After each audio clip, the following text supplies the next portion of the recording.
Hello! In this video, we will show you how to prepare an aromatic grande with your NESCAFÉ Dolce Gusto Piccolo XS. Adjust the drip tray to the low position. Place your cup. On this capsule, 7 bars means that preparation time is about 50 seconds. Lift the locking handle. Place the Grande capsule in the capsule holder.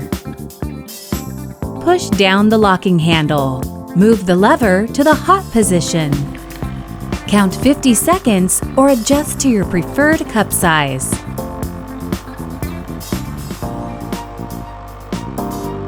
Move the lever back to the stop position. Once the coffee flow has stopped, the indicator light blinks red. Don't lift the locking handle until the indicator light turns green.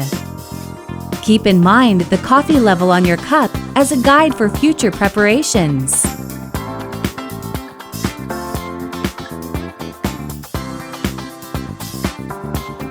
Remove the capsule and dispose of it into a bin. Reinsert the capsule holder. And that's it! Enjoy your generous and round grande. With NESCAFÉ Dolce Gusto, you can enjoy a wide range of delicious coffees, teas, and hot chocolates.